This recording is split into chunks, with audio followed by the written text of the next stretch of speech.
ঘুম থেকে উঠেই এমন ওয়েদার দেখে মনে হয় কি আবারও ঘুমিয়ে পড়ি, কিন্তু আমাদের তো ঘুমোলে হবে না, কেননা আমরা হচ্ছে সংসারের বউ। আমরা ঘুমোলে সংসারের কোনো কাজই হবে না। তো যাই হোক, এখন আমি ঘুম থেকে উঠে পড়েছি আর সকালে আমার সমস্ত বাসি কাজ হয়ে গেছে। ঘর ঝাড়ু দেওয়া, কাপড় কাচা, ঘর মোছা সব কিছু করে আমি এখন নিজে ব্রাশ করে ফ্রেশ হয়ে নিয়ে চলে এসেছি রান্নাঘরে। রান্নাঘরে চা বানিয়ে নিয়েছি আর চা খেয়ে তারপরে লেগে পড়েছি সকালের খাবার। তো এখানে দেখো, সকালের খাবার আজকে করব ডিম টোস্ট আমার আর তোমার দাদা ভাইয়ের জন্য। ডিম টোস্ট করে নিয়েছি।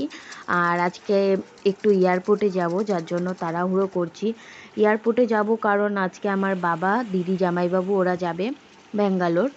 ব্যাঙ্গালোর ডাক্তার দেখাতে যাবে, তাই ওদের সঙ্গে দেখা করতে যাব বলে সকাল সকাল রান্নাটাও বসিয়ে দিয়েছি। আর এখানে দেখো আমার সমস্ত রান্নাও হয়ে গেছে।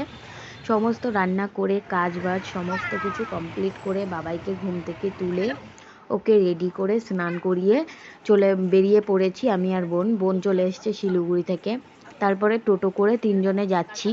তো কি মনে হলো, ভাবলাম যে বাবাকে একটু ফোন করে নিই। তো বাবাকে ফোন করলাম।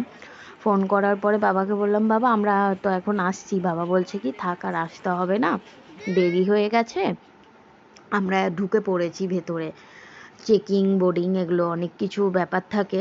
তো তখন তো মনটা খারাপ হয়ে গেল। তখন আর কি করব, তখন আবার বাড়িতে ঘুরে আসব। তখন বোন বলছে কি, বেরিয়ে যখন পড়েছি, তোর কাজও হয়ে গেছে, তাহলে চল একটু বাগডোগরা যাব, আমার একটু কাজ আছে। তো বাগডোগরা এসে দেখো ম্যাচিং সেন্টারে চলে এসেছি। বোন একটু কাজ করে নিল, তারপরে ইসলামপুর